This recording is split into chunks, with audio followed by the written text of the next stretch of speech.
Working on your vocabulary, perfectly, wait a bit. Are you going through the words in the book? Yes. Yes. Do that.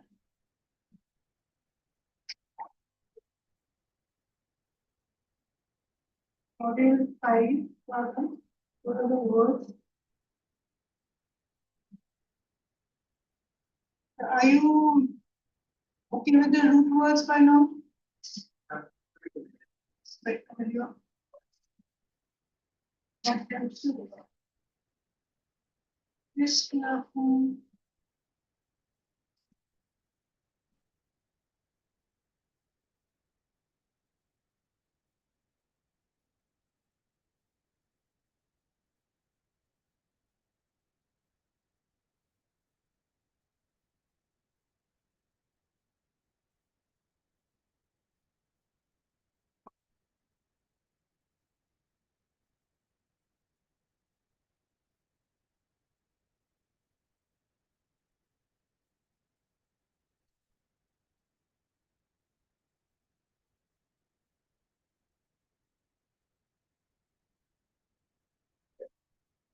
we got from the last assignment.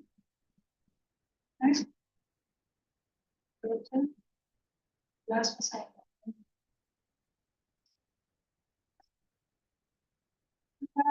Regarding students, it remind you, yes, and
so क्या था assignment? You did it?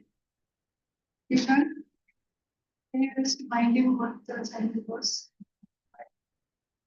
Huh?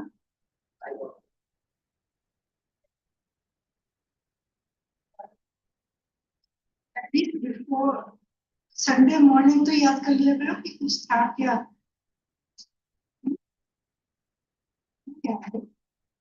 What were we doing last time?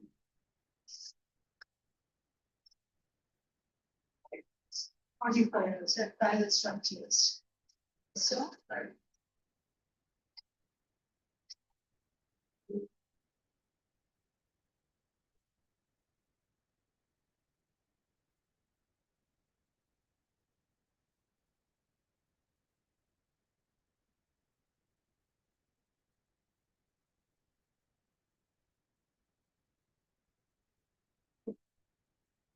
so you've done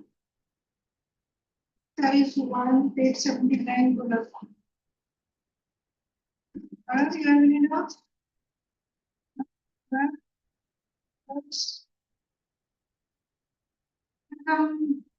Most of the questions here were related to parallels. Modifiers के question बहुत कम थे. Hardly any. I don't find any time. Then exercise 2 had all just Australian. So I'll give you modifier reference. The video PDF maybe not exactly.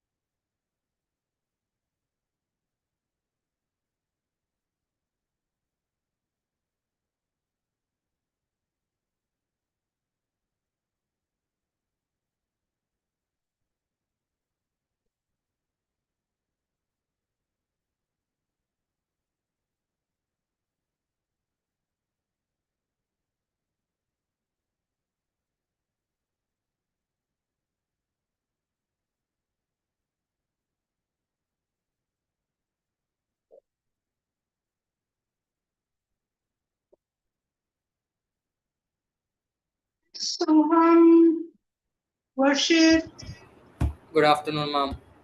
afternoon. Online today. Good afternoon, ma'am. Class में नहीं आना चाहता है इसको. Okay, anyone who is online should please have your videos on. Yes, good afternoon.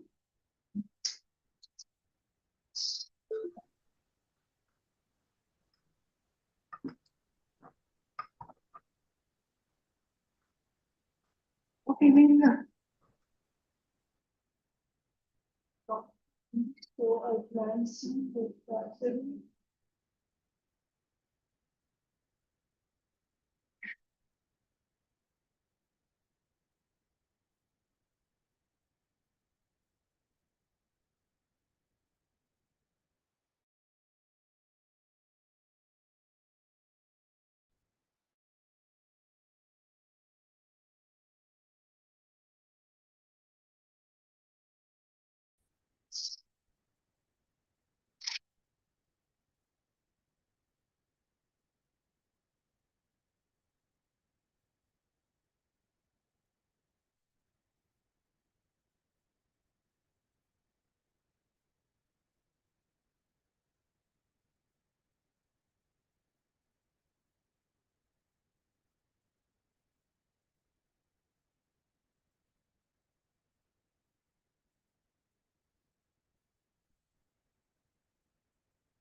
Okay, can you see the screen? Yes, Thank ma'am. you. Yes, ma'am. Vocabulary words before we begin this lesson. So,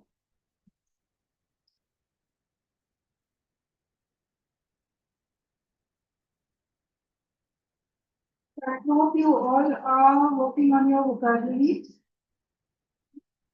Here are a few words to begin with, and I want you to do this. I share this on the unofficial group, and I want you to do this and share words every single day. Now, no more excuses. We are already into August, right? August, September, October, November. And then you start focusing on your goals, right? So 3 months we have to build up our vocabulary. First thing, right? Okay. Our first word that I put up here is imperceptibly. You know what imperceptible is? Break it up. Ma'am, something which cannot be perceived, like perceptible and so something. Means something that can be perceived. Imperceptible is the opposite of that. Something which is not seen or not clear, not obvious, right? So if you look at this, I've got a whole lot of synonyms, right?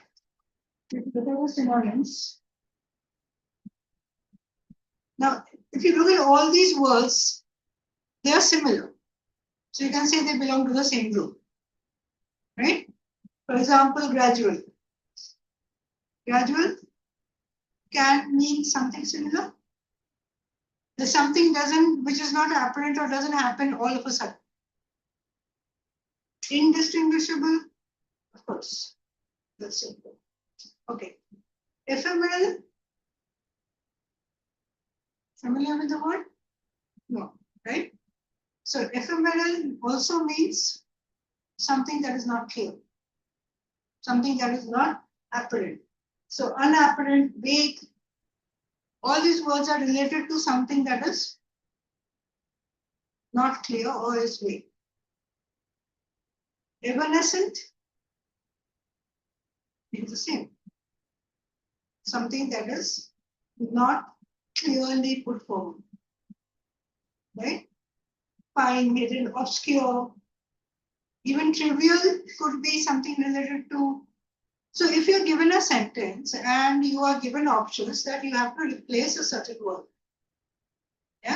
So maybe the word given to you is obscure in the sentence. And in your options, you have words like imperceptible or imponderable. So you should know these all mean the same, right? So 4 words will be given to you. Out of that, 1 will be the correct answer. And it may also be that in the sentence, the word is in a particular context. Now, all the synonyms may not be used in the same context, right? Can they be all used in the same context? Depends, right? So if a context is telling you that it was imperceptible when we got closer, we could see it clearly. So it's talking about something that you could see or some object. Yeah.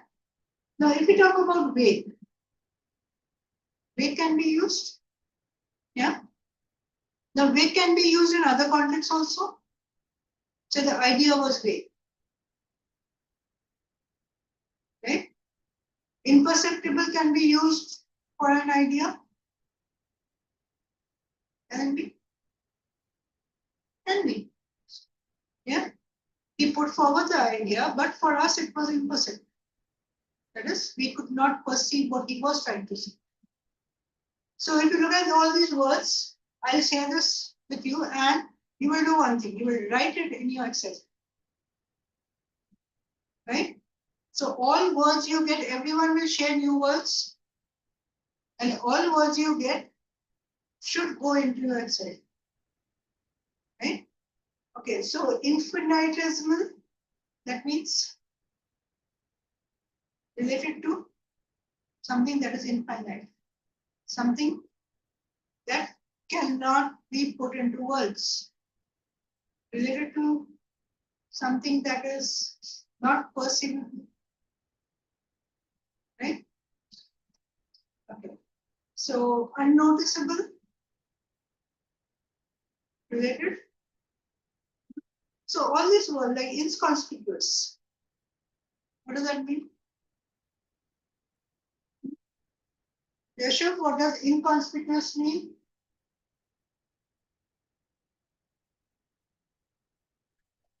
Yashu, are you there? Can you not hear me, ma'am? What does inconspicuous mean? I hope you can see the screen. Ma'am, it hasn't changed. What can you see? I can see the first slide which you were showing us. Imperceptibly? Yes, I can see that. Yeah, okay. So you go to the last line of synonyms, inconspicuous.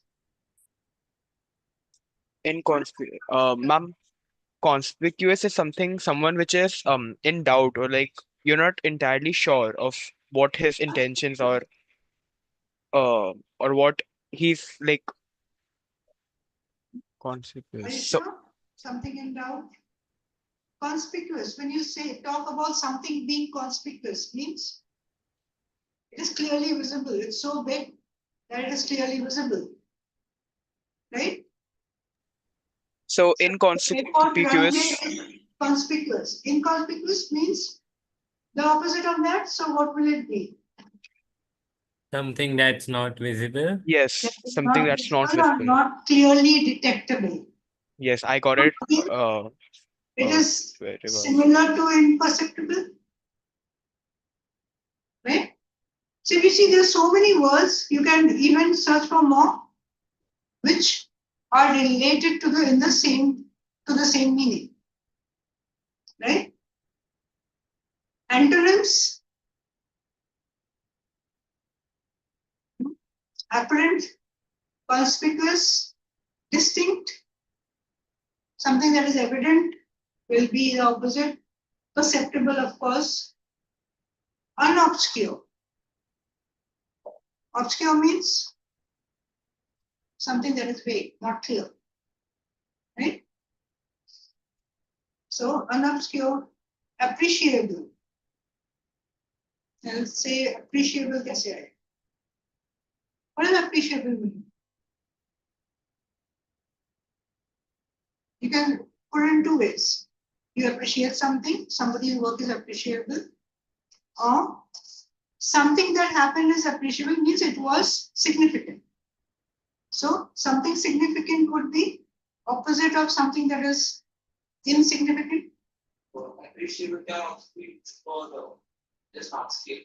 For example, if the frauds are appreciated the rainy weather. Also, Not appreciating too, they appreciate the rainy weather and they are happy. Right? That way. Now, appreciate can also mean something that is increasing. The stock market appreciated. Right? So something that is visible, important, going up, that could be appreciated. Palpable means,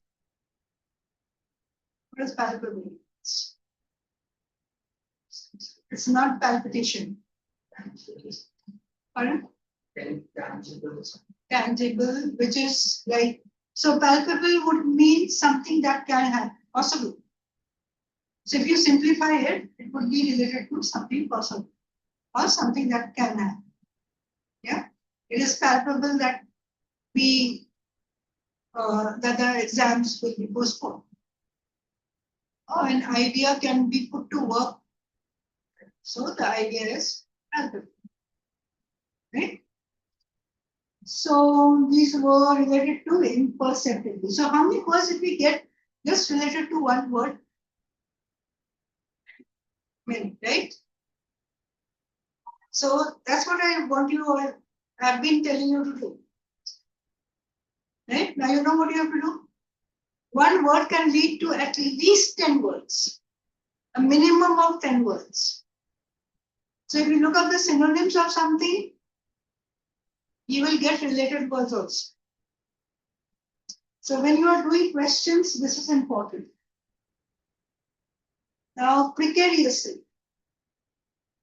Right? What does precariously mean?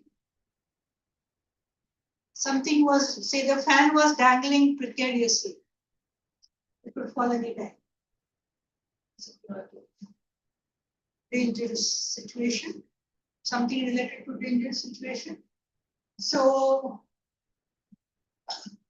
now the synonyms could be insecure, treacherous, uncertain, hazardous, jeopardizing, inimical. Inimical means something dangerous about to happen. Right? So these are lethal, the other words are simple, dire, dicey, grave, grievous. It's a grievous situation. Dangerous. So the floods were grievous. Parlous also means something that is dangerous. Okay? Perilous, same thing. Peril means danger. I would say painful or even baleful. Both mean something that is not safe. Right? Pernicious. Ma'am, how does baleful mean something that is dangerous? What's baleful mean? Baleful means something that is not good, right? Like even painful means something that is not good. So it is a negative word. And it is related to a situation which is harmful. Got it? Yes, ma'am, got it. Okay, pernicious, malignant. Common words. Malignant tumor means something that is dangerous. Pestilent also means something that is hazardous. A situation which is not favorable. So hazardous, not favorable, or dangerous, all these words are related to that. Now, if you look at the antonyms, it is something that is safe. Yeah. So advantage is beneficial, good, safe, harmless, innocent. When you talk about say somebody's nature, which is not harmless, or which is harmless, so innocent, innocuous, yeah, non-threatening or something not threatening. Okay, so now I will be sharing this. You can go through the other words, right? And add to these words. Okay, now we move on to something the confusing words. Very common in questions. They'll give you four sentences with words in them, and you have to say which sentence has correctly used words. Right? So if you look at acclamation and acclimation, you have to be careful when you come across these words. Right? Acclamation means I got math. what happened today? When I was on vacation. Huh? I was not here on vacation. None of the call down there because I would be getting late. When did you call? Oh, my mother called the block. You can ask me. Okay, so. Okay, so acclamation means to acclaim. Yeah, so if you look at the word, it is related to acclaim. What does that mean? Is it a negative word or positive word? First thing. Positive. Yeah. So it would be something related to approval. Acclaim means to approve.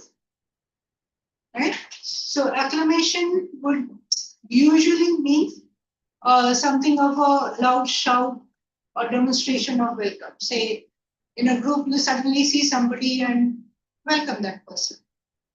Right? Okay, or it could also relate to something that is acceptable. Right? So his plan for revival of the company was received with acclamation. That is positive attitude or welcoming attitude. What does acclamation mean? You break the word down. Climation, climate. Yeah. Say if you were to trek to the Himalayas, what would you be doing first? Get used to the climate. Right? So acclimatization would mean adapt to a new climate. Climate means specific climate or to its surroundings. Surroundings. Right? Climate would be related to temperature, pressure, the trees around, everything, altitude, environment. So in general, the environment. So like they took a long time to get acclimatized to the new surroundings. So acclimatized would not only relate to climate, it could also relate to a new environment. Like when you join college, you take time to acclimatize to the teaching in the college, or get acclimatized to the new group of friends. Right? Get used to. Okay, complacent and complacent.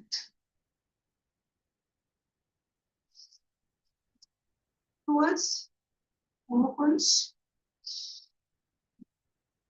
If you're not careful, you will make a mistake. So complacent means pleased with oneself. If you are complacent means you are too much into yourself or pleased with what you are doing. Right? Say complacent could be you compliment yourself. So if you can break down the word, it is related to compliment. Right? And usually has a negative connotation. It is not used in a positive situation. It's important when you come across words, you have to see whether it is used in a positive situation or a negative situation. Do you have an example?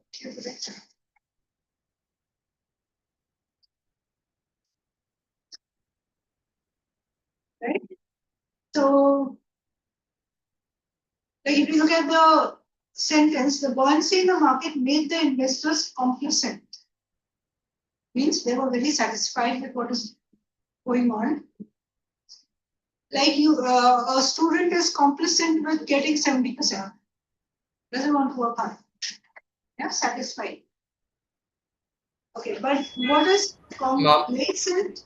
Yes. Ma'am, can we So, say complacent is synonymous with boastfulness? boastfulness, complacent. Could Um, be, or is it that boastfulness is like 1 degree higher to being yeah, that complacent? would be 1 degree higher. Complacent is when you are like, you are satisfied with yourself. All right. You don't really want to do anything further. But in a negative You way, think right? you are the best, yeah. It's a feeling of being the best. Okay. That way you can take it. Boastful would be when you demonstrate it. All right. Understood. Okay. Okay, now coming to the word complacent. Not to complacent is related to positive. It's usually not used in the positive sense. Not used. It's used in a negative sense. Positive sense would be you are satisfied with your side. So when you use complacent, is like if you look at the sentence, buoyancy in the market made the investors complacent. What's the idea you get? The market was buoyant, and the investors were very happy with the buoyancy and didn't think further. Right? They didn't think that if it falls, what will happen? So that's what you get when you talk about complacent. It's usually what you haven't signed.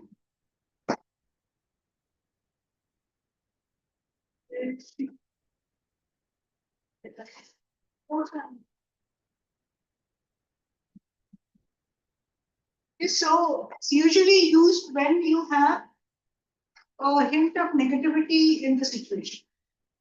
It may not be fully negative, but hint of negative. Right? Okay, what about complacent? It's not similar, but it is like when you are, it's not about being happy with yourself, it's about pleasing others. When you are obliging or agreeable, you're always complacent, means you agree to whatever anybody says. Right?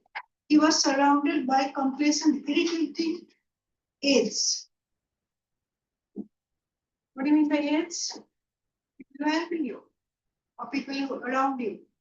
Who maybe, so it could be a situation where people are agreeing to whatever you say, even if it's wrong. Like you have chamchas around you. Yeah, so you say they have a complacent behavior. Okay.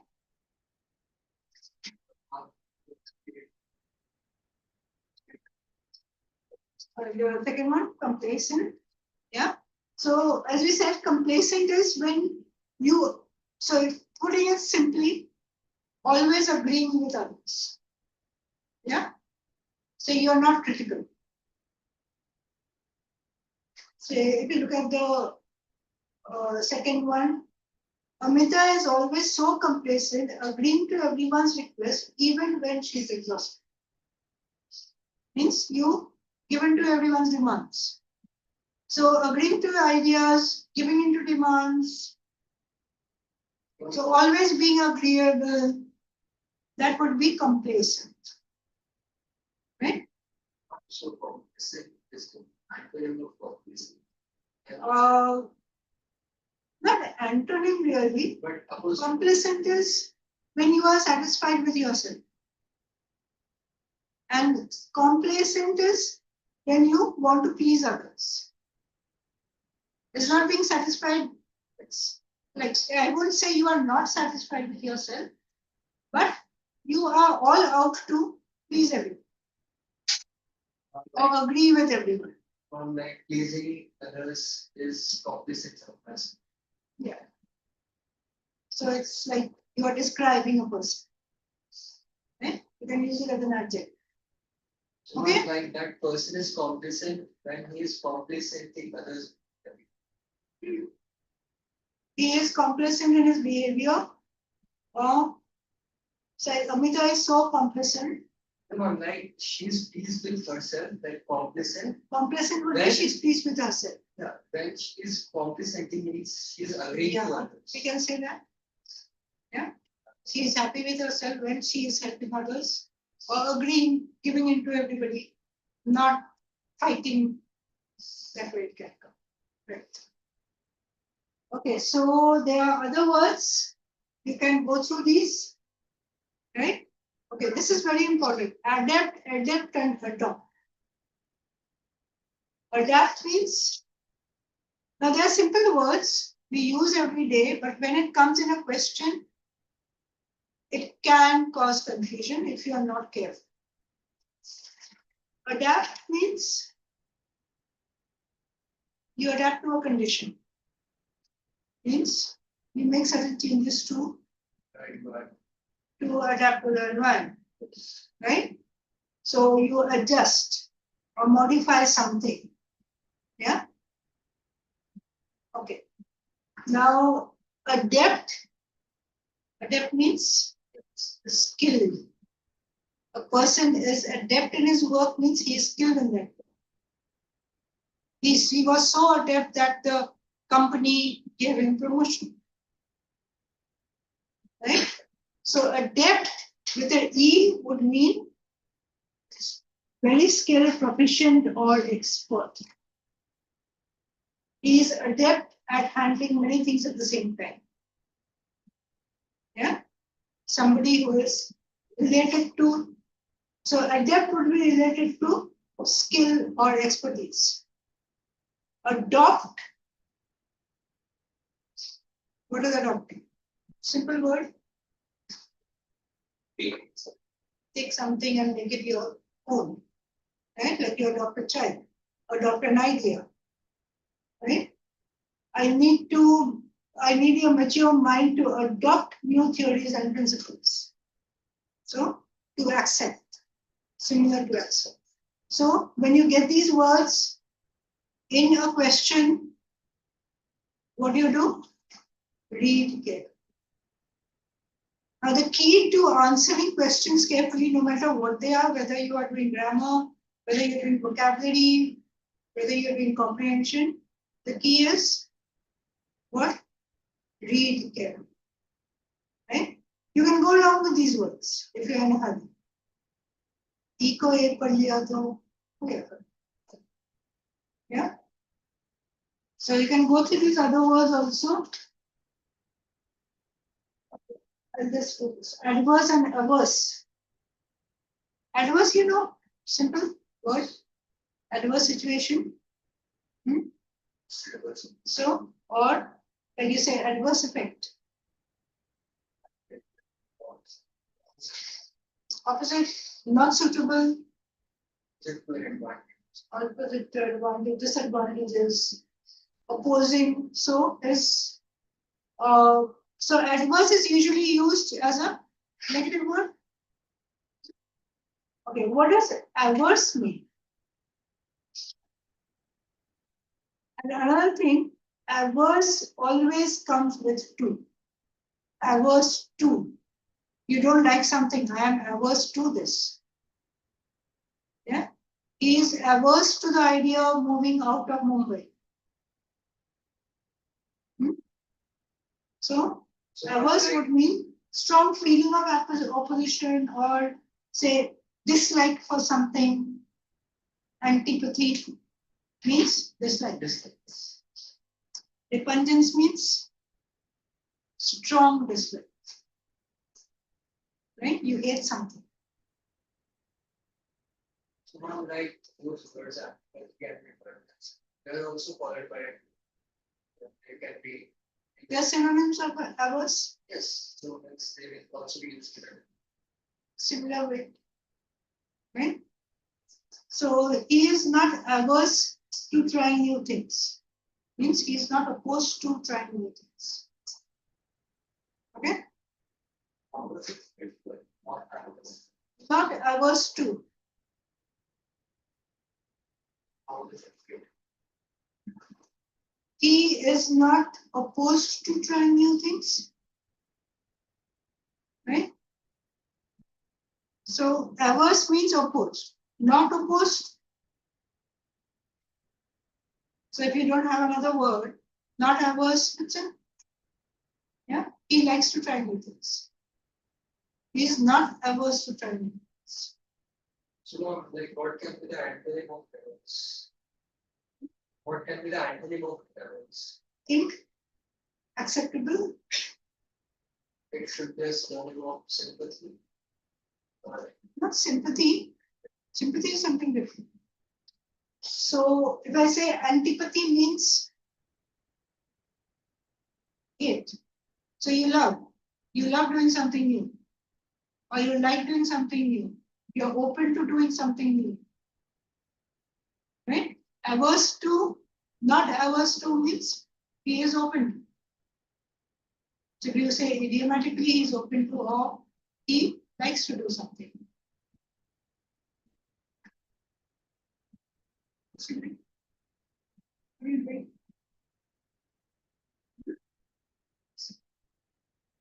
See the time.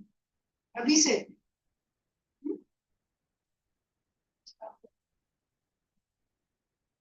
Now this is a very common word. Ma'am, Yes, ma'am, could we say like he is averse to all the sports?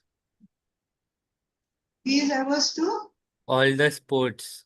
all the sports. Yes, you can. He doesn't want to participate in sports. So he is averse to participating in. He's not averse to the sports, he's averse to participating in Yes, sports, yes. right? Okay. Okay, advice with a C and advice with an S. Very common words. Advice with a C is the noun, advice with an S is the verb. Right? So don't get confused in this. It's a very common question that can come.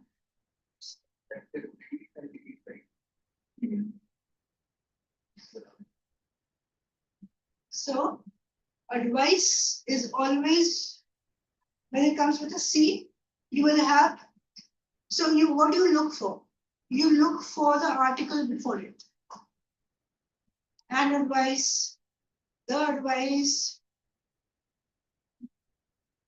So if there's an article before it, or his advice, pronoun before it, that would be a noun. So like secrecy was advised for the sake of national security. Now here it is what? Advice C. Yeah, that would be with C. That is the second one. But a advice with an S means recommended as desirable. Something is it. Now both means recommended. Advice with a C would mean recommendation, as in the noun. And advice with an S would mean to recommend, as a verb. But there, the last example also, it's written, I advise to accept. So in the last example, I advise you, that's a verb.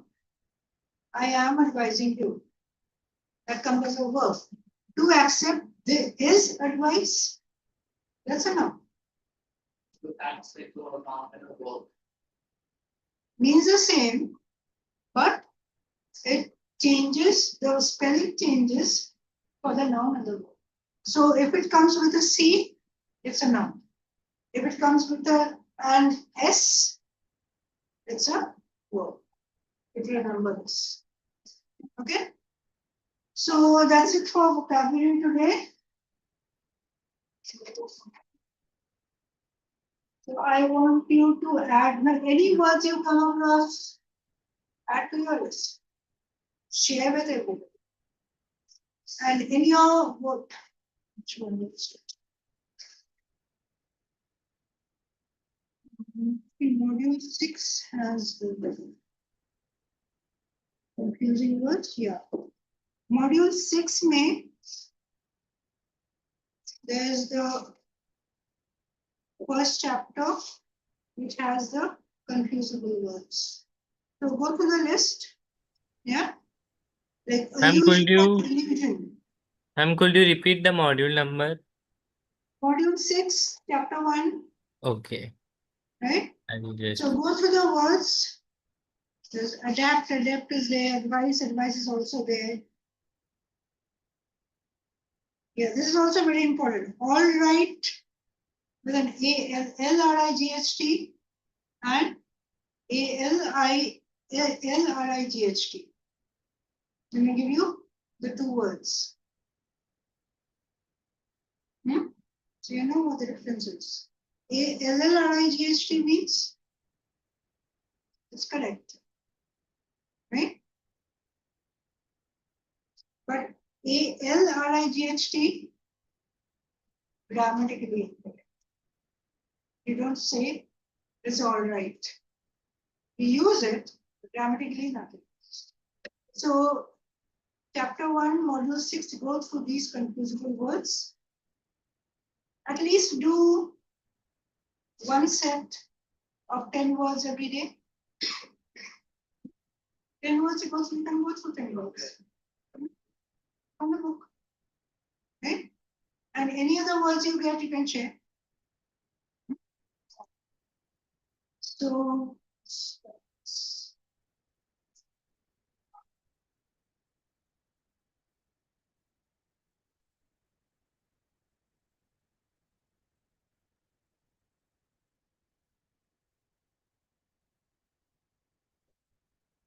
okay, last time we were doing modifiers and parallelisms. So modifiers and parallelism is clear? No doubts with that? Yes or no? You and there. Okay, I didn't check whether it was shared. Was having a problem with sharing the PPT in the group. Did you check whether it was shared? I didn't check. Was it shared? No? That is shared. I was having a problem with my phone. It should go. Okay, so there was one little topic that was left from that PPT. It's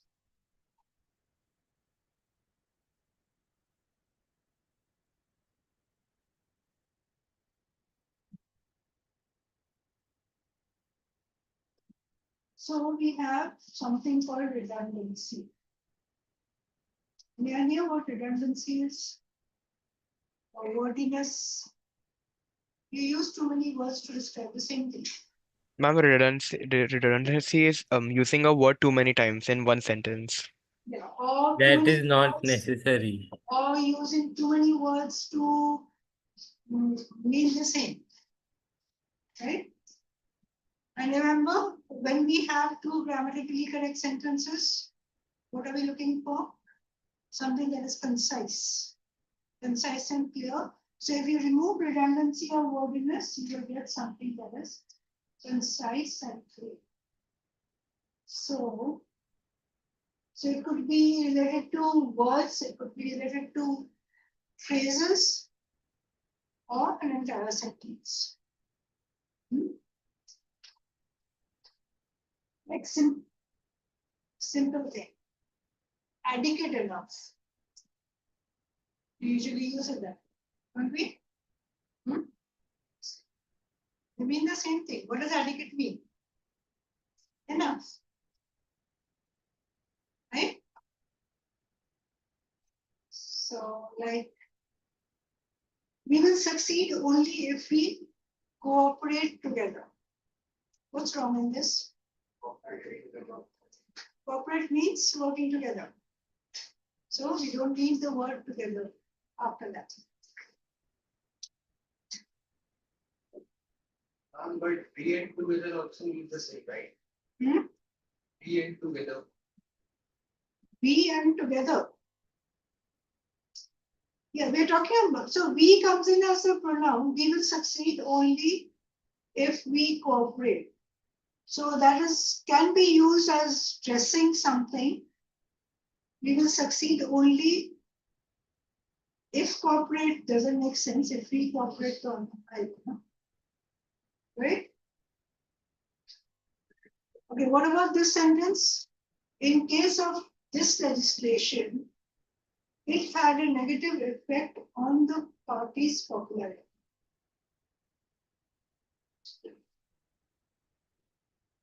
What's wrong with this? The wordy part is incorrect. Which part? The wordy parts. Wordy part is like, this is wordy. So what are the extra words? Case and legislation. Yeah. So if we see, in case of, this whole phrase can be omitted.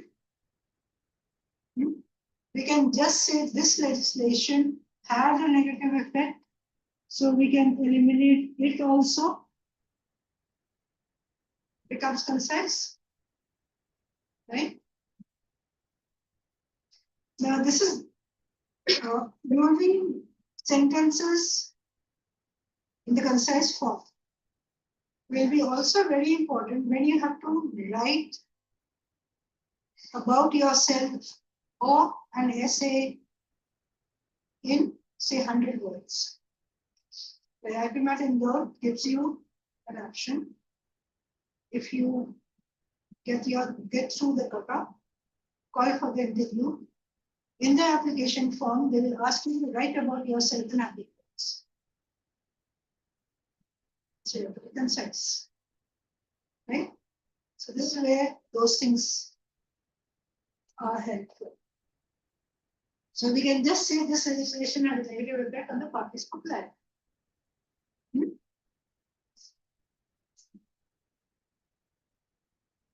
What about this? The management is already in the process of amending the rules. Is already is not required. Yeah. Or already in the process. We can make it concise. Is in the process. So process means something that is going on. It's already going on. Already is not required. Okay, let's look at this. Each of the tribes in central India is very unique. Each of the tribes very unique. What can be removed? Very can be removed. Each tribe in Central India is unique. Unique means they're very different. Very is not required. Very is not required. Right? We use it that way because we are used to using it that way. But grammatically, very unique is a definition. Unique means very different. Yeah. So now if you look at each, is each important to the sentence?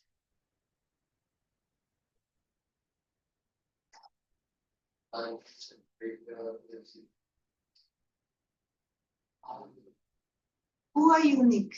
Each of the tribes are unique. Each of the tribes have something specific about them. So if you remove each, the meaning of the sentence changes. It becomes generalized or vague. The tribes in central India are unique. The tribes in central India are unique. That is, all the tribes are unique. Each of the tribes are unique. Each of the tribes is unique means each of those tribes are different from each other. So the meaning is different. What you intend to say changes. Right? Overall, the general meaning may be the same. But what you intend to really say Right? So when you work on being concise, you have to see that the meaning has not changed. So some common phrases that we usually use. Foreign imports. We hear people saying foreign imports. What do you mean by imports? Coming from foreign. So we don't need foreign. Bald-headed. He is bald-headed. What should be the correct form? Just bald. Bald means the head is bald. If you're referring to somebody's head, bald means the head is bald. So you don't need headed. Drop down. Right? Drop means something that's going down. So why do we need down again? We don't need it. Right? So these are some very commonly used phrases, but they are in end result. How many times have you used this phrase? End result. English teacher also uses. In our English teacher also uses. So you do use, right? So what should be the correct form? Just result. Result means something that is coming in the end. Few and number. It should be few because if something is few in number. Yeah, we are referring to a number. So why should we use number again? Follow after. Just follow. Follow means coming on.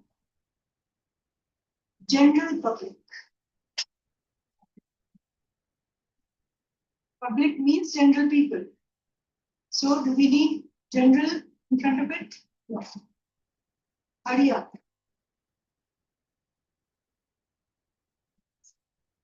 It seems correct. What does hurry mean? Come up fast. Right? So do we need her up after that? We don't. Grammatically, we don't. But you know, both the words are different. Both the words are different. Hurry means what? Hurry means fast and up means Come fast. Hurry up. You need to hurry. Not you need to hurry up. slow sound. It's It is used in conversational language to add some weight to it, but grammatically not to be used. Right? These are words which are, so if you look at all these phrases, generally we use them. But grammatically, yes, Harini? One is hurry up grammatically incorrect or not using up doesn't affect the meaning and that's why we're not supposed to use it. It is grammatically incorrect. Okay. Right? So these are phrases which we usually do use, but when it comes to exams, and if you have hurry up given in a sentence, you know it's wrong. Right? Chase up. Chase means to go after something. You don't need help. But yet, two contrasts don't come. Collaborate together, we do this. Each and every.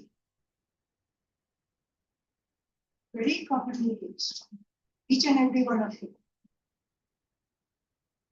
Each means everyone. Right? So we will use only each, not each and every. Current status quo. What does status quo mean? Status quo means current situation. So you will not use current before status. The status quo means the current situation. You won't say current situation. Yeah. Continue on.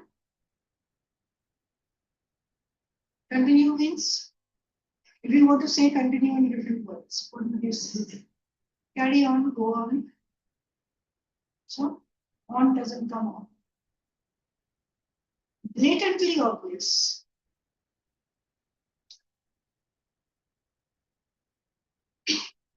Obvious means something that is very clear. Blatantly means very, very, very clear. Just obvious. Adequate enough? Only adequate or only enough. Burning fire. Fire is fine, burning. You won't say burning fire. Blend together. Use this. Blend means to get something together. So we don't use together after that. Actual fact. Just fact, not actual fact. Right? Like these words are used to add depth to the like lines here. Yeah, they may be used to add depth, but when we are dealing with grammar, it is good for literature or conversation, We were like but saying, not for grammar. saying like literature is not grammar. It is See, just in literature, you have the liberty of, like you usually give yourself, a writer usually gives himself or herself the liberty of expression. So when you have the liberty of expression, you can use those things. But when you are dealing with an exam and grammar, right? So that's the purpose. We do use these phrases, but they are grammatically incorrect. Okay? Okay, browse through. Browse means go through. So browse through is incorrect. Join together. Join means kept coming together. So we need another together.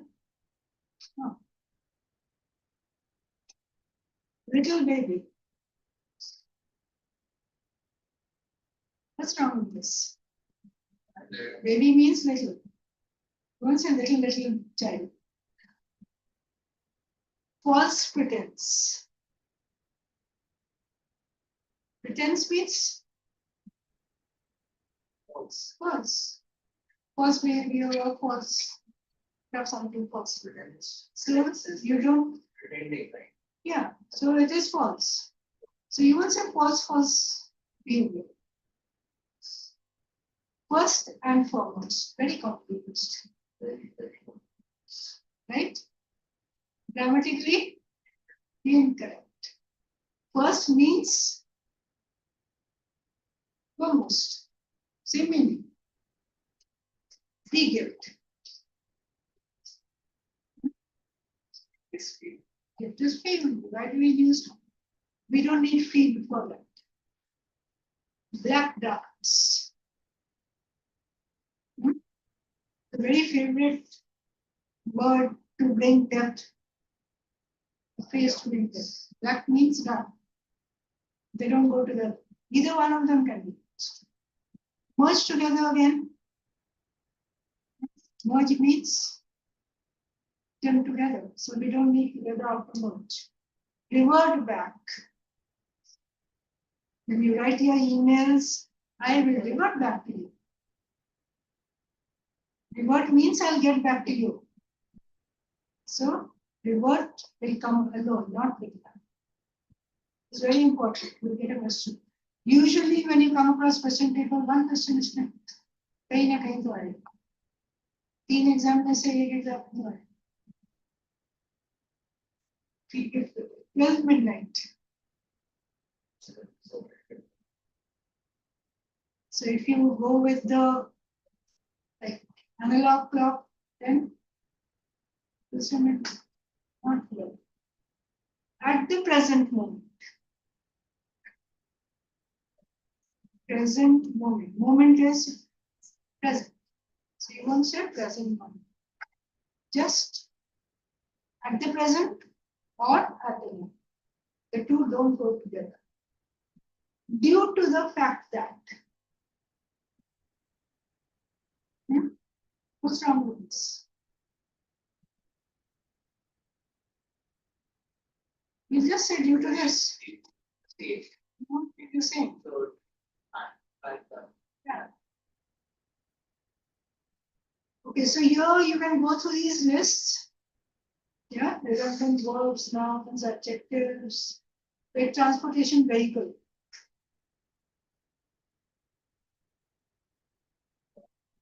Just vehicle, vehicle is used for transportation. Right?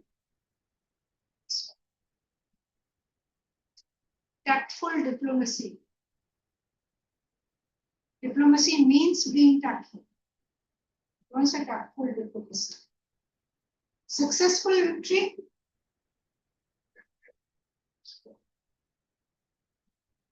Just victory. Okay, time schedule. Commonly used. Just schedule. Schedule is referring to time.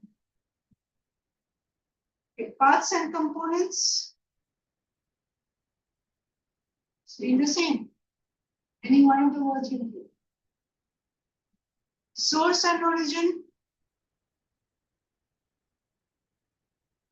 Same thing. Okay. Scheming and planning. Same thing. Only the difference is that the connotations are different. Yeah. So if it's a negative situation, you will say scheming. If it's a positive situation, you say planning. Right? Okay, so you can go through these words. Okay, this is another form of sentences where it leads to redundancy. There is a famous author who lives on my block. What's wrong with this? It begins with there is. So any sentence that begins with there is, there are, or is, read carefully.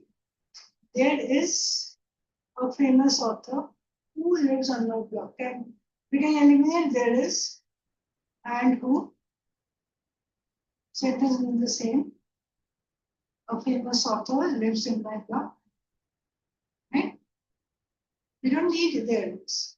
There are many people who play Scrabble. We need there are. So that sentence is grammatically incorrect. So whenever a sentence begins with there is, there are, or it is, read carefully. If you remove there are and a corresponding word, would it mean the same? The meaning of the sentence doesn't change, we eliminate. Right? But it is rarely the case that people refuse to help. It is rarely the case that too many words. You can just say people rarely refuse to help. It's the same. It is a fact that most of us like to be praised. The meaning it is a fact that is just adding to the words. Concise will be most of us like to be praised. Okay?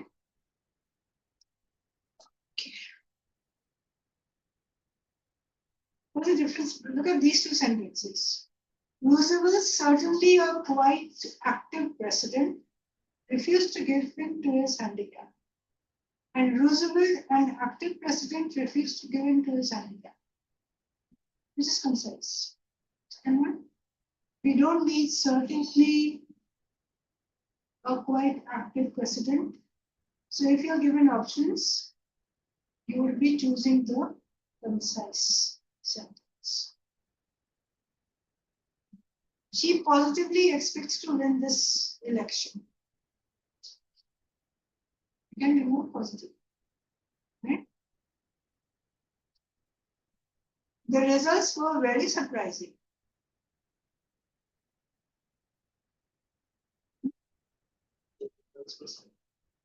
Just surprising. Surprising means Very. very strange.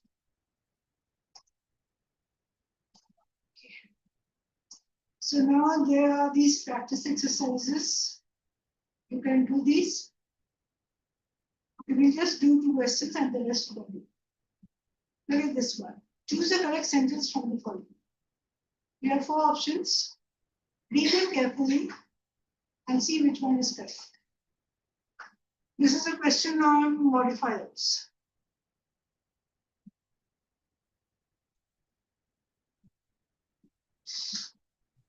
Ma'am, option B. Second. Yes. Option B is correct.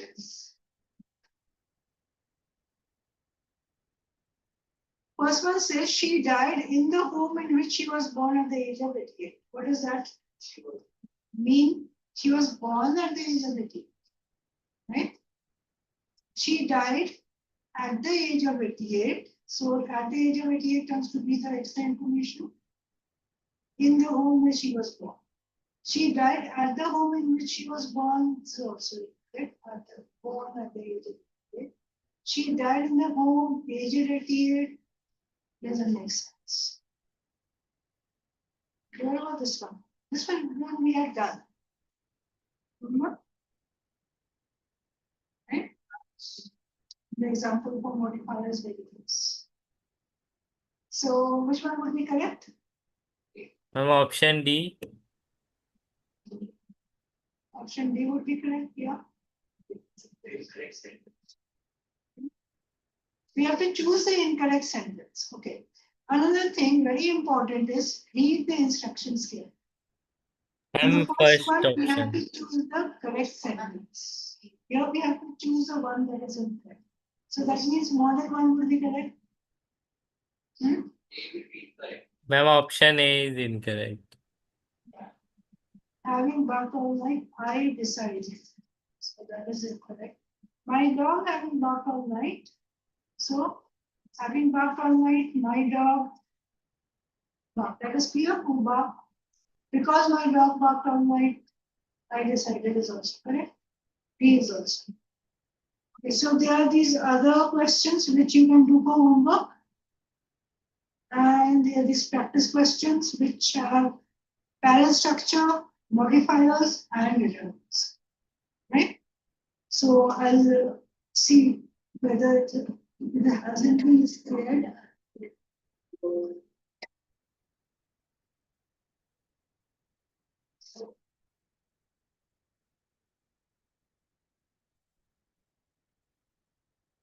Okay, so there are few small things that are left.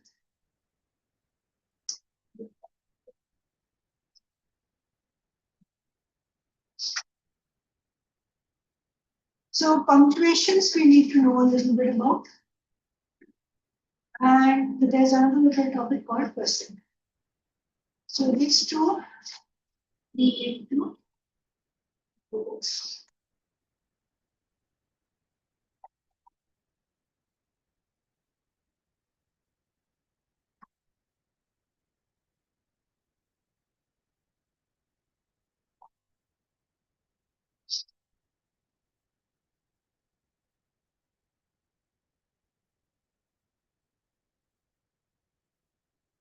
So first we will talk about question tags. Anyone, any idea what question tags are?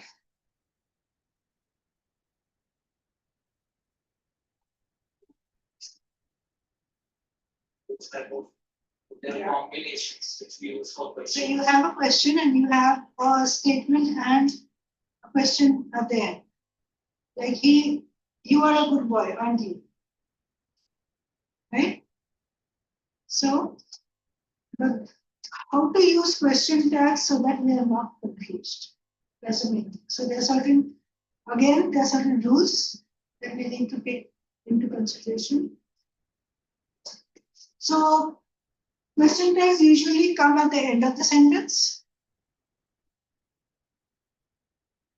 So add it to a statement, to use an auxiliary verb and a matching noun, like it's easy, isn't it? So your question tag is, isn't it? Will you say it's easy, is it? Why don't we say that?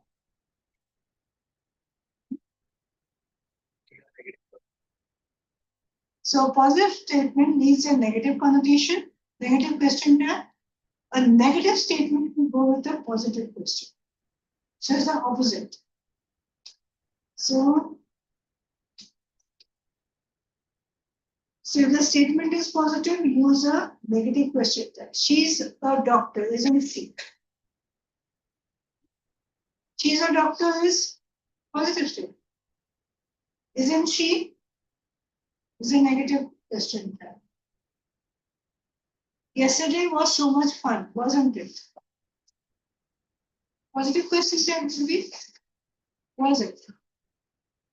But positive question tags will not be used with positive statements.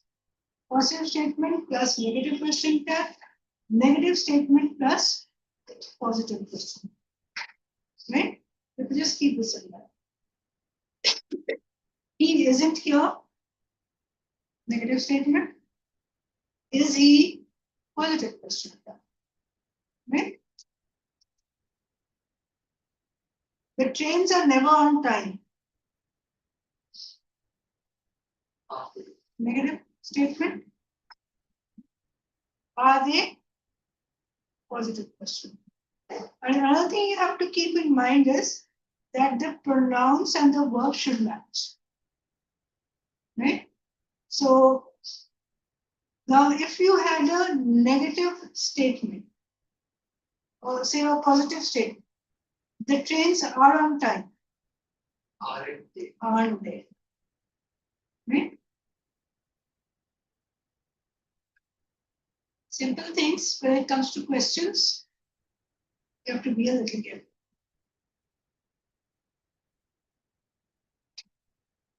Okay, everyone online, I hope you people are there because your videos are all. Yes, ma'am, here only. Yes, ma'am. Yes, ma'am. Yes, ma'am. Can we have your videos on, please?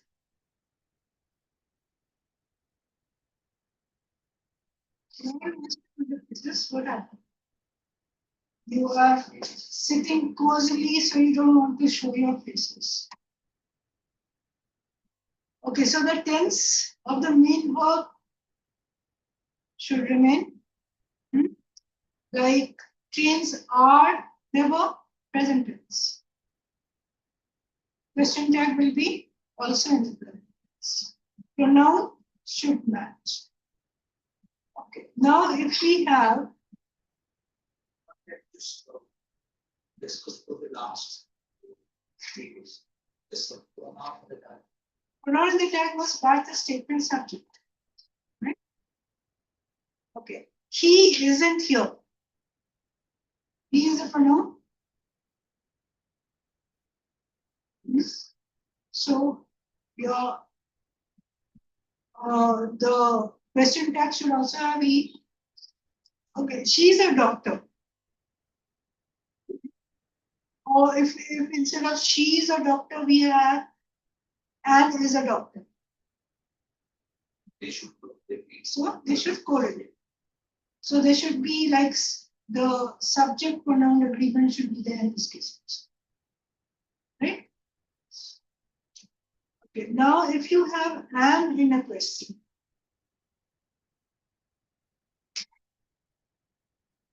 For example, I am never on time. The question tag would be am I? Right? The positive question tag for am I? The negative question tag is usually on time. I am going to get an email with the details. On time. Right? So I am never on time is a negative statement. Yes. Question tag is again positive. Yeah, so it will be am I, not on time. Always remember positive statement, unless it's an exception. Positive statement, negative question tag, negative statement, positive question. So I'm going to get an email. That's a positive state. Question tag. On tag. Negative question. What about sentences with nobody, nothing, none? Nobody, nothing, none. They have a negative connotation. So your question tag will be positive. Nobody is coming. Aren't they? Okay, now another thing. Nobody, we're talking about nobody is coming. Why are we using are they? Because the same statement is referring to nothing, it's a negative. It's negative. But what about the plural they? Nobody refers to a group of people, so it's more like. So in this case, when we talk about nobody, anybody, we will have a plural question tag. Right? So here your question tag is a plural form. Somebody has told Megan about the change in plans.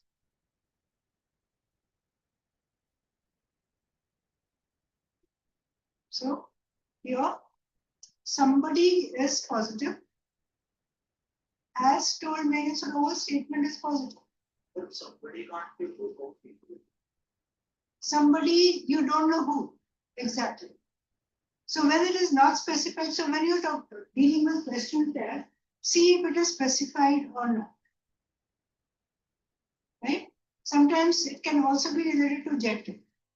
We don't know the gender, we use they. Right? So somebody will go with a plural positive question tag having they. No one in this class knows where James is, do they? Right? If I said you don't know where James is, what will the question tag be? Do you? Yeah? No one knows. No one of the entire class knows. So do they? When we use indefinite pronouns, usually indefinite pronouns are treated as singular. Abstract pronouns are indefinite pronouns are the same. But now if we don't know the gender, we will have a plural question. Right? Say like the cough sounds nasty, you should see the doctor. They will check it's not dangerous. So what is they referring to? A doctor. Right? So instead of he or she, we will use they. So plural question tag when we, so no, or the plural verb is used, or plural pronoun will be used if you don't know the gender of the noun. Or can be like, slash. We can write, but usually grammatically they would be good. Yeah, when we're writing, we use he or she because they sounds a little odd, right? But grammatically they is good. I can't wait to meet my new teacher. A new teacher, we don't know whether it's a he or she. So we can use they.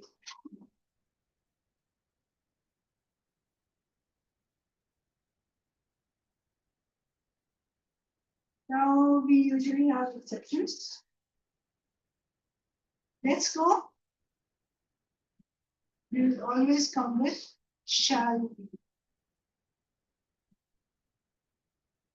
Right? Question tag is shall be.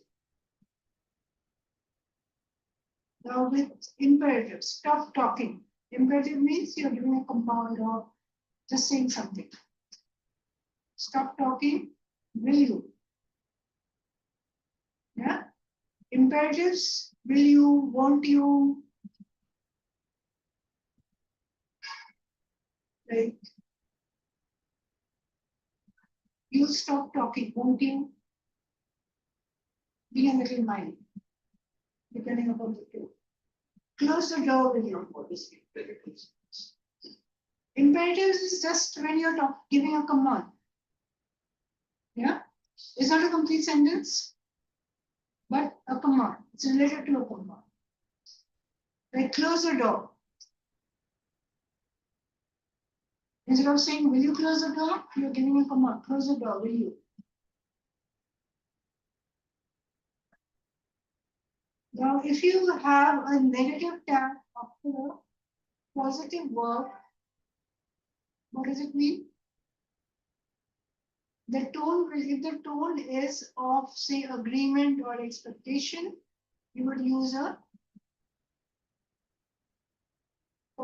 negative question tag. And if it is a surprise element, you would use a positive question. So there is little we can do about it. What's the tone? We can't do much about it. Yeah. So we are agreeing that we can't do anything. So we'll have a negative question. Now, if we say there is little we can do about it, surprise element, we'll say is there. Same statement, different tones, so that will relate to the context. Standalone sentence, it can be anything. In the context, if it is relating to, there is something that is surprising or unexpected, we will use a positive question. If it is related to something agreeing or expectation, use a negative question. Agreeing or expectation. So there is little we can do about it. Means we know there is little we can do about it. So our statement is, as such, what? Positive statement, there is who cannot doing anything about it. We know. Right? So negative question. So these are little things we need to take note of.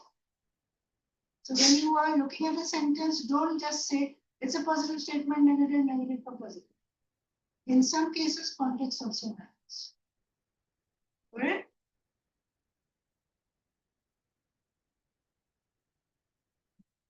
Okay, let's look at these.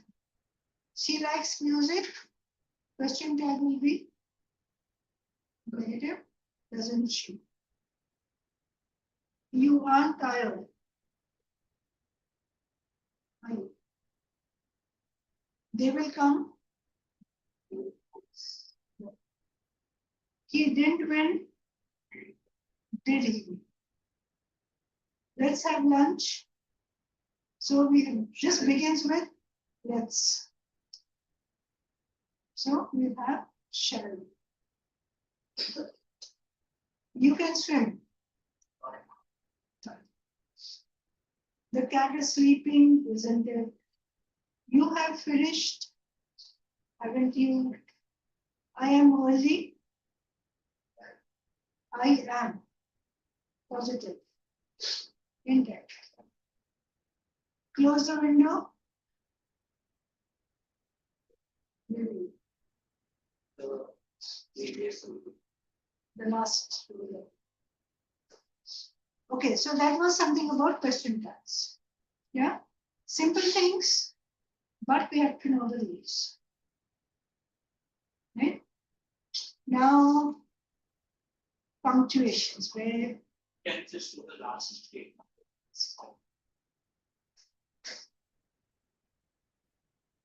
Yes. yeah? Okay, now there is one little thing left, which is punctuations. Use punctuations all the time. Do you follow rules? Comma. Most abused punctuation is comma. You put comma any and everywhere, wherever you feel like. Comma डाल दो. ना? Have you ever thought that there are some rules related to commas? There are some rules, but I don't You never learned those rules. just separate sentences, things. Yeah, we know separate sentences. But how? Yeah? Never thought of what goes into separating sentences. Right? So we'll just go through some punctuations so that at least now there are some exams like Rice, Symbiosis, Impact, Xavier's. You have like even if you're doing CUET or NSCT, there are questions related to punctuations also. IPMAT Indore, punctuations will be related to mainly modifiers. Yeah, or lists. Otherwise, they don't really focus on punctuation, but other exams do. Yeah, so we need to know punctuations. So end of sentence punctuations are what? How do you end a sentence? Could be a full stop, which we call a period. It could be a question mark, exclamation. So it depends upon the tone of the sentence. So period, question marks, these are end sentence, commas, semicolons, colons, dashes are used within a sentence. Right? So when we're talking about a sentence, we talk about clauses. As mentioned, independent clause, dependent clause. Everybody feeling good? The ratio.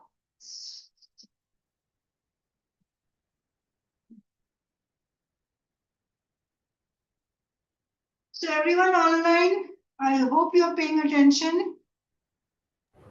Yes, Yes, ma'am. Yes, ma'am. ma'am. Yes, ma'am. Yes, Varshit, are you there? Yes, ma'am. Yashu? Yes, ma'am. Okay. So now, so when we have the either full stop, question mark, or exclamation mark, it will come at the end of the sentence. Right?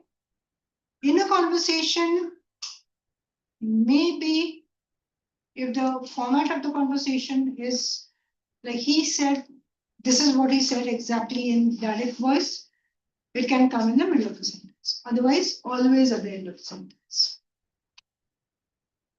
If we deal with the full stop or period.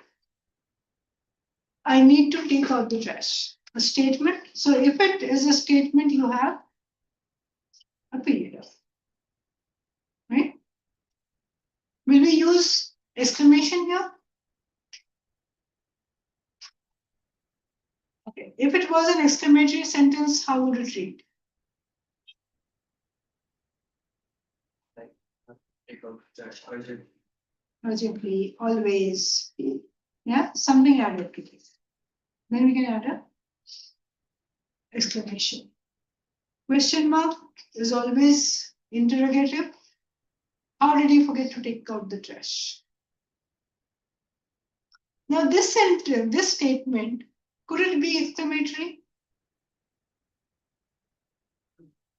Could be, right? So your mom is angry and telling her, how did you forget to take out the trash again? Exclamatory, right? So exclamation is usually comes in when there is a lot of emotion in it. So you have to see, is that sentence just a statement? Is this a question? Are you asking something? Or are you saying it with a certain type of emotion? So if it is coming in with a certain type of emotion, exclamation mark can go in. Yeah? Like, I can't believe you forgot to take out the trash after I asked you so 5 times. Now, what about commands? I have a doubt, like, told the words patently obvious first and foremost. So these words can be used with a exclamation. Okay. So what if there's a sentence given and these words are used and exclamation is given? So and one of the options says one of the options don't use these words. So which is the correct option? See, when you look at your options in an exam, first thing is, what is the purpose of the question? Right? So if the question is asking, choose the best possible alternative. So you have to go in with the concise one. You know, they're talking about grammar. It's concise. If they are just talking about the punctuation, then it could be good. Right? So the options given to you will tell you what type of question it is. If your options, all of them have the two words given to you, right? And they're different punctuations. One has a full stop, one has a comma, one has an exclamation, one has a question mark, then you know, they're related to punctuation. Right? So you don't focus on the other things. Right? Now, when you have imperative sentences, that is statements or commands, you have to look at the tone. The tone will give you the correct punctuation. Say, just take out the trash. It's a command. Just imperative. Now, take out the trash. Will you? There you need an exclamation. So you have to just ask yourself, is it said with emotion? Is it a question? Is it a statement? I'll read the sentence. Andres wondered if he should save his money for a rainy day or go to an amusement park instead. Question mark. Is it correct? Is it asking a question? It's not asking a question. He is talking to himself and asking himself. But is it asking a question to somebody else? No. Yes. So do we need the question mark here? He is asking, but it is not a question. It's not a question. He is making a statement. Right? So if he is just making a statement, your question mark will be incorrect. So in this case, it will not be a question mark, it will be just a period. Right? I asked my mom if I could have some milk. Is this a question or a statement? Statement, right? It's not a question. What would the question format be? I asked my mom, apostrophe, Inverted commas, right? can I have some? have? Right? Then it will be a question.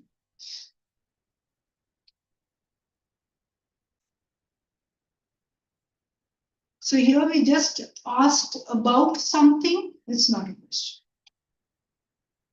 Now we come to the internal sentence punctuations. Very important. The end sentence punctuations are easy, you have to just see what the tone is. And yes, the question mark ones. Is this more slide back? Yeah.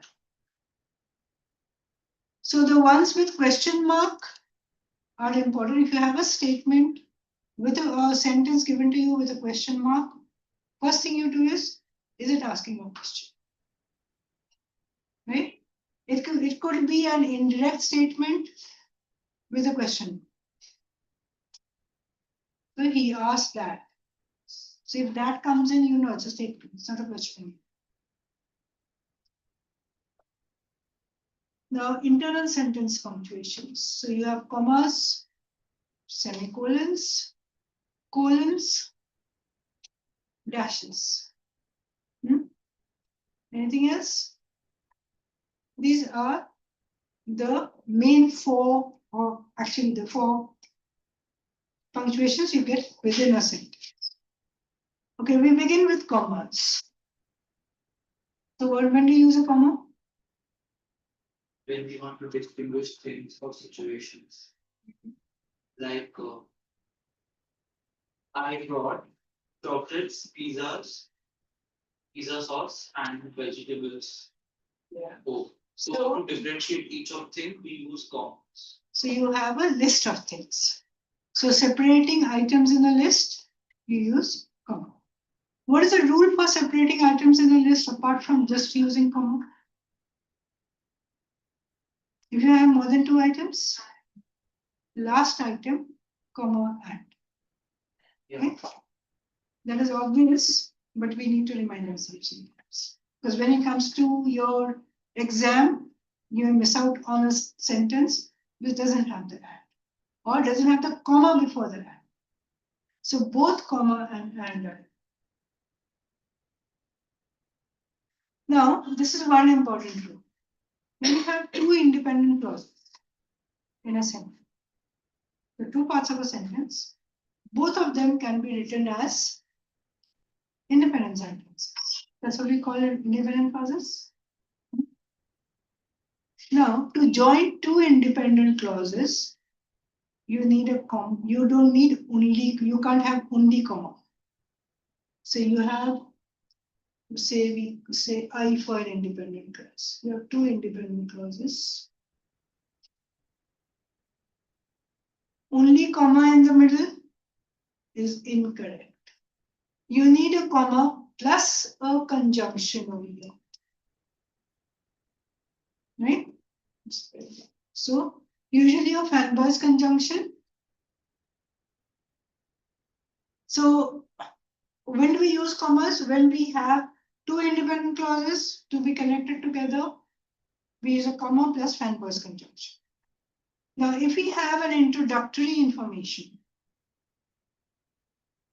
in a sentence, now the introductory information could be a dependent clause. It is not an independent clause or cannot be written as a separate sentence. Then a comma after that to separate from the rest of the sentence. Right? Non-essential description, that is when we were dealing with modifiers. Modifiers are what? Now there could be, modifiers could be extra information which are removed from the sentence. So when we talk about non-essential description is, if we remove that description from the sentence is still grammatically correct and makes sense, right? So if there you have such a description in the middle of a sentence, you use commas to separate it from the main sentence. So that can be in the beginning, at the end, or in the middle. Comma will separate it from the main sentence. Where else do you use commas? Separating 3 or more items in a list, right? We use commas when we have indirect, converting direct speech into indirect speech.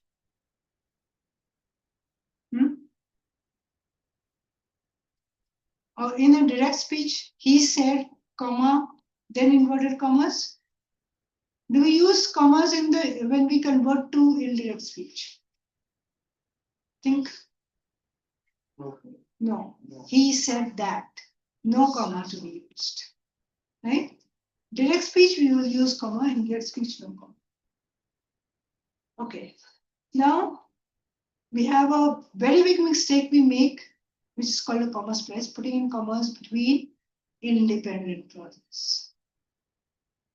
Only comma between independent clauses would be incorrect. It's grammatically in grammar we call it comma splice. So we always need a conjunction with a comma.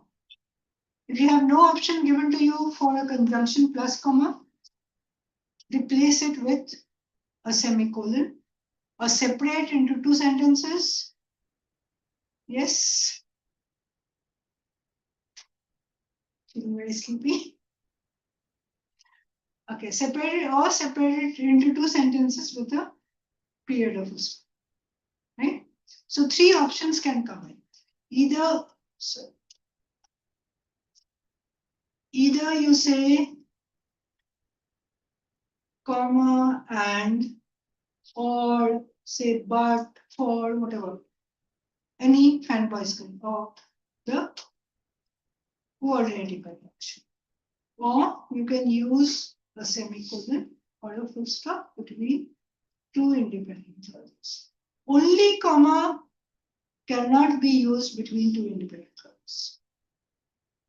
Important. So next time when you are writing, ask yourself, can I put a comma in? Right?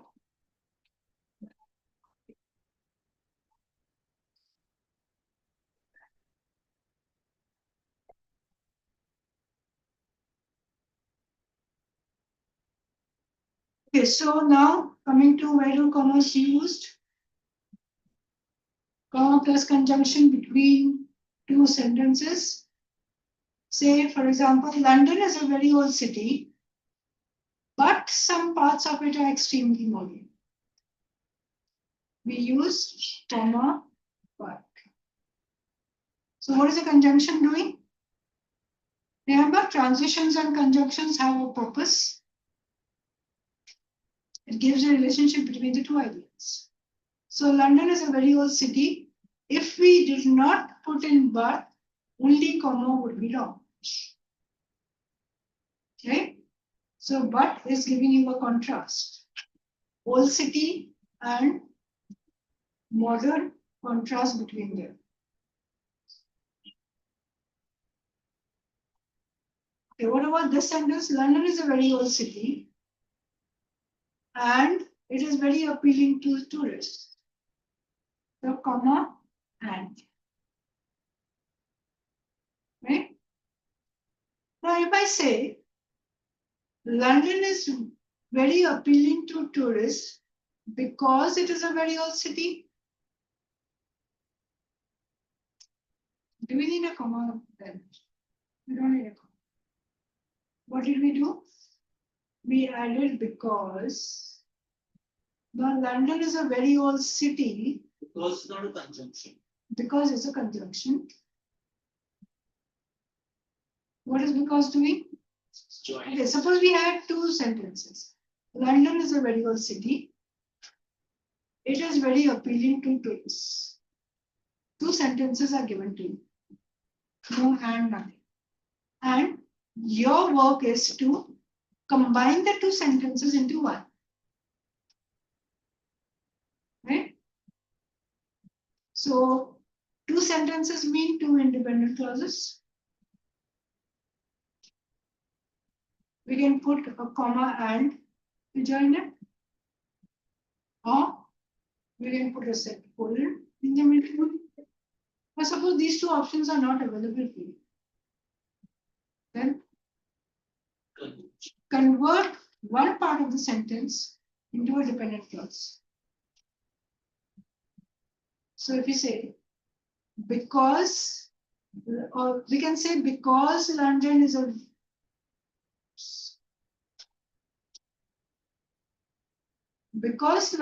very old city, it is very appealing to tourists.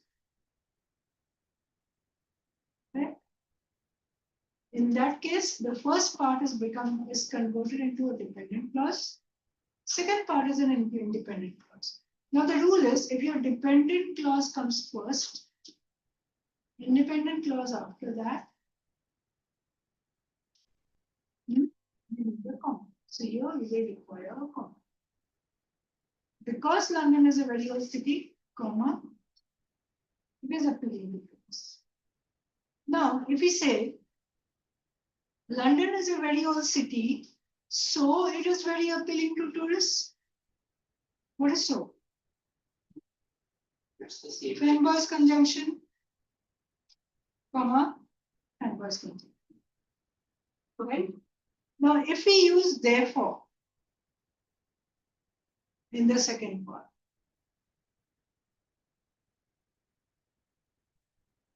therefore instead of and, What are we doing? Now read only the second part. Therefore, it is very appealing to tourists. Is that an independent clause? No. We have an independent clause in the beginning, dependent clause after that. So if we have independent in the beginning, dependent after, we don't need it. Right? Quite a lot of rules related to commas. Right? So all you have to see is what are the two parts of the sentence. If two parts of the sentence are independent clauses, then you go. No, if both are independent, both are independent, you have a full stop in the middle. You want to combine the two? What do? Comma, fan-bus conjunction. yes. Right? Or alternate semicolon. None of these options are available. You have to use a transition, that is the subordinate, because, therefore, although, what are these called? Subordinating conjunctions. Why subordinating conjunctions? Why do you call them subordinating conjunctions? If you add it to a part of the sentence, which is an independent clause, what does that part become? It becomes a dependent clause. So if we say, therefore, it is very appealing to tourists, is it a sentence anymore? No, it's a dependent clause. So the subordinating conjunctions convert independent clauses into dependent clauses. Now, if your dependent clause is in the beginning of the sentence, use a comma after it. If the independent clause comes before dependent clause, no comma in it. Simple way. So, dependent clause in the beginning, comma, independent clause. Independent clause in the beginning, dependent clause after that, no comma in the end. Yeah? If you remember these rules, you can deal with your modifiers also. So both. So regarding the example, London is a very old city and it is very appealing to tourists. So London is a very old city. It is an independent. So what are independent clauses? You can write them as sentences of their own. Yeah. So when you're reading, London is a very old city. Sentence. It is very appealing. It is very appealing to tourists. Can be written as a sentence. So that means there are two independent clauses. Right? If we add because to the first part, it's not an independent clause. Like how it is very appealing to this kind of independent clause. Like what is appealing to the tourists? If we write it as two sentences, London is a very old city, full stop. It is appealing to tourists. It refers to something in the previous sentence. But from like if we write it is very appealing to tourists on a new phrase entirely. Then it doesn't make sense. Then you have to add a subject to it. But here we have already the subject in the previous sentence. If the subject is present in the previous sentence, we can use it or pronoun in the next sentence. When there are two or dependent clauses. So comma required. Two dependent clauses can never make a complete sentence. Right? You can use one dependent, one independent. Two dependent, independent. Yeah. Okay. So between a dependent clause and an independent clause, when the dependent clause comes first, you use a comma.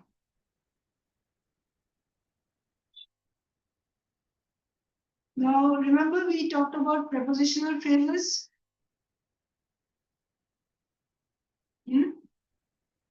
On the other hand, on is a preposition or in spite of. So when we have prepositional phrases, we can separate with the help of commas. So prepositional phrases in the beginning of the sentence or a dependent clause in the beginning of the sentence, comma. This one, because London is a very old city, comma, it has buildings from many different eras. First part, whenever you come across a transition or a subordinate conjunction, like because, therefore, however, read the sentence carefully. Where do you need to add you? Right? Now, however, can come in the second part of the sentence also. It will set up a contrast. So, however, in the beginning of the sentence or in the second part of the sentence, but it is not making an independent clause dependent. Then we can have a comma after however. So we can have London is a very old city, full stop. However, it has many new buildings. Separate sentence. So we have however, comma, because it is a contrast with the previous sentence. Right? Yes, you people at the back, are you listening?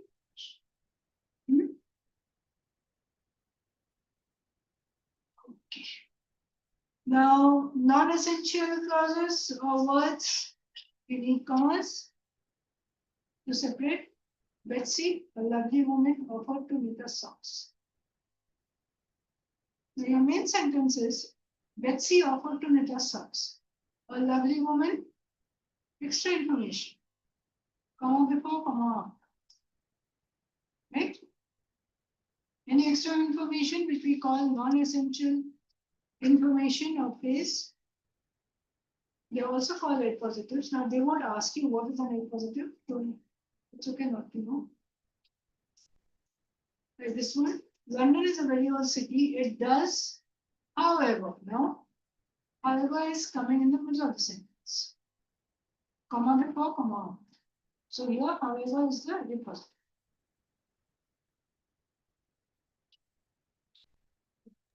Excuse me, ma'am. Yes, please. I'm sorry to interrupt, but I have another class at 2:25. So can I leave like 5 minutes earlier? What the time? Yes. It's 2:10. So do you have a class online or you have to go? I have to go. It's nearby only. Okay, you can leave 5 minutes earlier, but make sure you go through the lesson Yes, yes, sure. and do the exercises and the homework. Okay? Yeah. Okay. Thank you, ma'am. And next lesson, next Sunday, make sure you are on time. Okay, so back to our sentence. London is a very old city. It does, however. Now, what do we do with it, however? Comma before or comma after? So suppose if I have a sentence, London is a very old city, comma, however, again, comma, I have some proof. Correct. Usually when we have that, we will use a semicolon. Semicolon, however. Then we will look at. So no two commas. If it is in the same sentence, Yeah, same Mhm. sentence. same sentence may they do use, but it is preferable to use a semicolon and then. Modifiers we have done. So, okay, now we have something called a restrictive clause. What's a restrictive clause? Now we said non-essential clause earlier. Non-essential is something you remove from the sentence, doesn't change the sentence. Right? Restrictive clause is something that is essential to the sentence. If you remove it, the meaning of the sentence will change. Right? So if you have an extra information, what do you do? See whether it is essential or non-essential. If it is non-essential, separate with commas. Means you can remove it from the sentence. If it is essential, you cannot remove it from the sentence. Right? So if you look at this sentence, the movie that opens on Friday looks good. So that opens on Friday is an extra information. Is it essential to the sentence? Hmm? Otherwise, the sentence will not make sense, or it will not have the same sense. If you remove it, it will say the movie looks good. Which movie? Right? So this is giving you something specific. Removing that opens on Friday will amount to a general statement. So it is an essential clause. Right? So when you read a sentence, figure out whether it is essential or non-essential. So essentials are non-restrictive. You do not use commas for essential information. Right? Non-essential information, commas are required. Essential information, commas are not required. Right? Commas are required.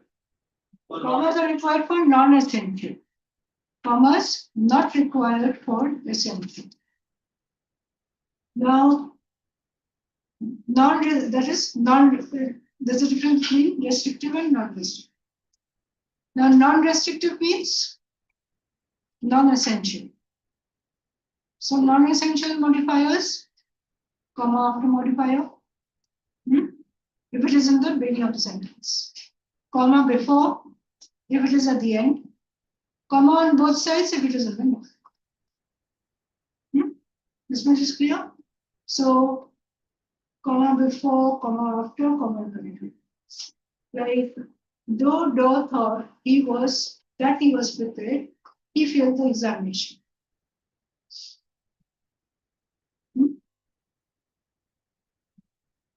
Complete the job as directed. As directed is the modifier. He failed the examination is the main clause, though thought that he was prepared. Now, if you see, though thought that he was prepared is extra information. What type of a clause is it? Dependent or independent? Depends. Dependent. So anyway, we have a comma after that. Right?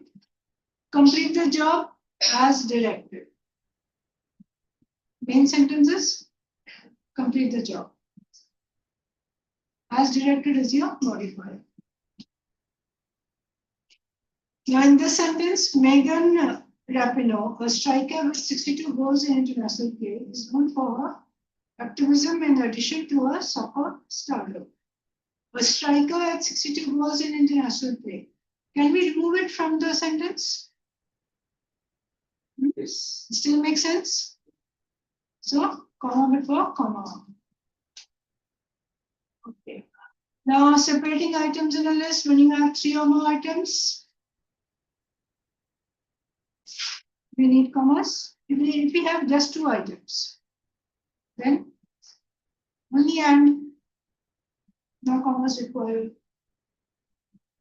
So, in the list, you need for more than 2 items, comma and for the last item.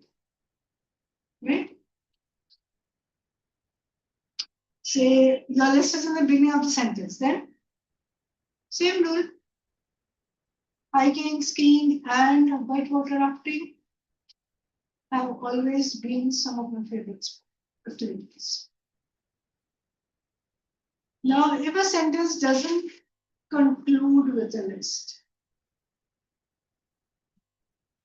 I bought apples, bananas, and pears. It will remain the same. But last item of the list, you don't need a comma after the last item. The sentence continues. Right? So whether your sentence ends with the list or your sentence doesn't end with the list, comma before the item. Before and you have to always comma before the and. Okay. Now let's look at this.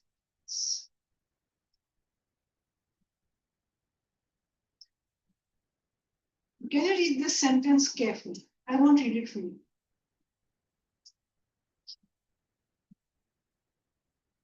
All of you read the sentence carefully. Yes, Shrish, Yes, ma'am. I said something. I would, that's what I have models to keep. I'm looking at the screen. Read the sentence carefully in bold letters. I swept the floor so that. What do you see?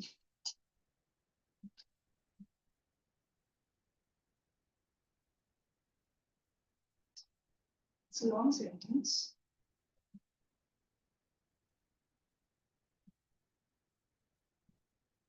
Do you have a list of items?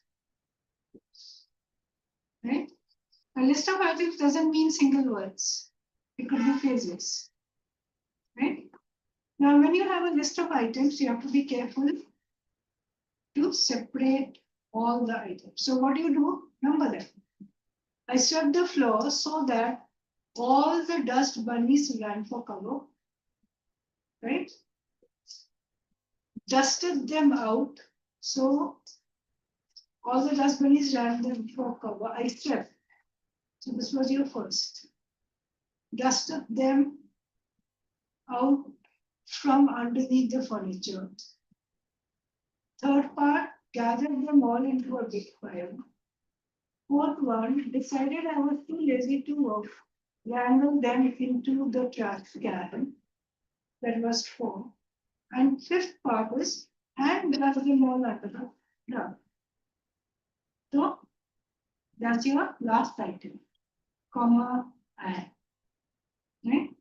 Another thing to remember when you have something like this, if there is a comma in the middle of an item in the list, then what do you do? Middle of the item in the list.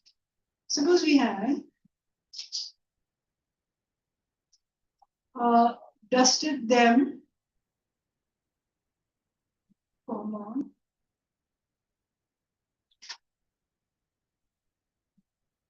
put them out from underneath the furniture.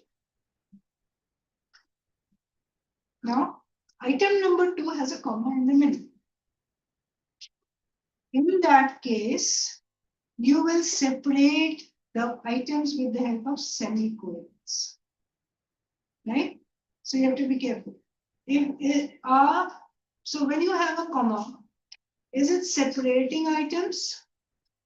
Or is it in the middle of the middle of an item also? So if it was that any one of the items had a comma in the middle, each of these commas would be replaced with semicolons. Right? So, Mr. Nanda, wait, I come to semicolons and read this. Just a second.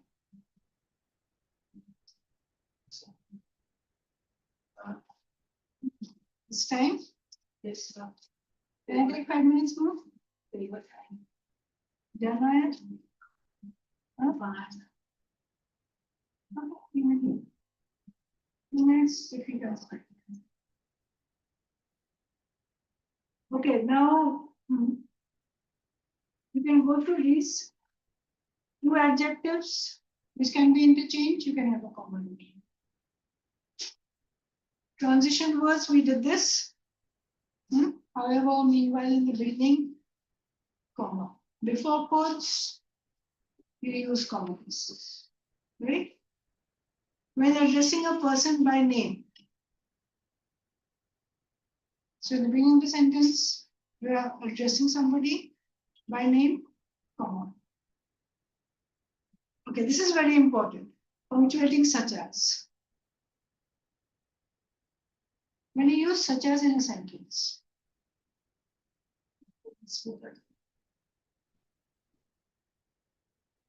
Teachers give out a variety of homework assignments, such as worksheets, hands-on projects, and online quizzes.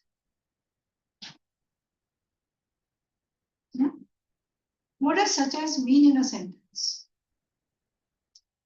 Examples, right? It is the extra information. So, not exactly extra information. It is important to the sentence. So, what is such as doing? How can you replace such as? For example, so it is important to know that you put a comma before such as. No comma before the first list of the item. So when you have such as coming in, comma before such as, no comma after such as. Right? It's very important. So in a sentence, if you have such as coming in, what do you check? Check for the comma. Comma should be before such as, not after such as. Okay? This is important. Now, where do commas not come in? Between two independent clauses or two full sentences if you're joining them. Right? Comma should always come with a fan-voice conjunction. Right? Okay, now if we write a sentence like this, London is a very old city, comma, but has many modern buildings.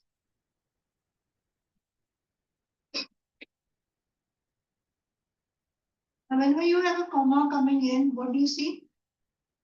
The two sides of the comma. Yeah. Now, but if you remove comma but, we said comma plus fan-voice conjunction meaning. Now, what is the second part of the sentence read? Has many modern buildings. Is that an independent clause? Can it be written as a sentence? No. So this is not a sentence. So do we need a comma here again? Comma, we said comma plus fan-voice, both sides should be independent clauses. This is not an independent clause.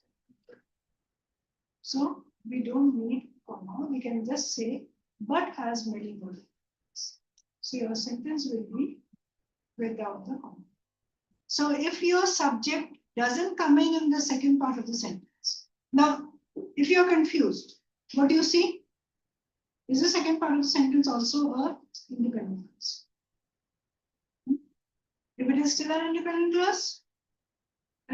clause should have the subject. It has many modern buildings, will have a subject. So if it doesn't have a subject, it is no more an independent clause. So if you don't have two independent clauses, no comma. Right? Okay, another thing, if you are using brackets in the middle of a sentence, brackets and commas serve the same purpose.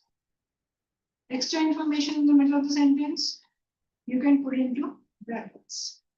Now, if you see, there's a comma here, you have a comma in the beginning, comma at the end. Do we need two commas? No. Now, if you remove the portion in brackets from the sentence, what does it read? Arabian Sea contains some of the world's most stunning coral reefs, but many of them are in danger because of overfishing. So we have but, one independent clause over here, independent clause over there, but we need a comma before but. So what do? Remove the comma before the bracket. So if you have brackets, a parenthesis in the middle of the sentence, no comma before the parenthesis. Comma can come after parenthesis if it is required. Yeah? Okay, another thing, if you have that in a sentence, like you are converting direct speech into indirect speech, we said you can use that, but no comma. In any sentence, if you have that, no commas before or after that. So no commas before or after that. Do you people have another class of this? No. Nothing. Okay, this, I don't want to keep this pending. So if you have that, no comma before, no comma. Just that. Now, if that is not written, but it implies. Then also, Implied. suppose the snow that is used to build an AV. This one has that. No comma. The snow used to build an AV. No comma written. It implies the snow that has been used. Right? So snow, comma, used to build an AV would be wrong. Now before prepositions, we don't use comma, we know that. Right? In any sentence. Okay. So I think we'll continue. You want to continue with the semicolon later or you will do it yourself? Later? Or skip later. Okay, so now what you will do is you have module number 3.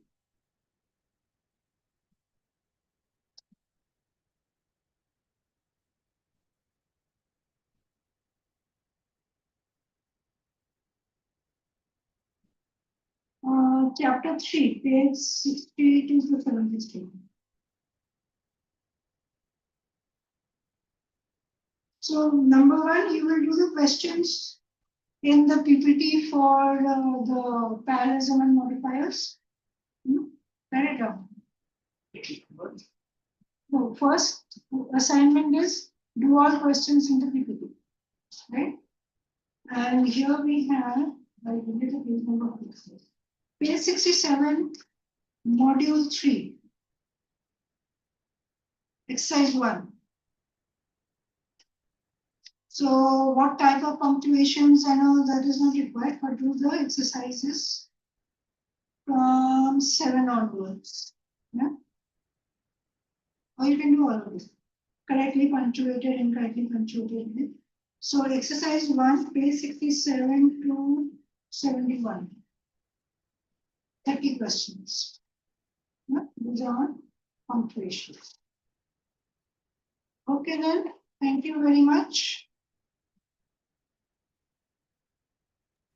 Thank you, ma'am. Thank you, ma'am. Bye, Thank ma'am. you, everybody. Thank you, ma'am. Good day, ma'am. Thank you. And please make sure everyone is on time. Otherwise, I cannot begin the class. So if I do begin, we'll be missing out on things that we've already. Okay.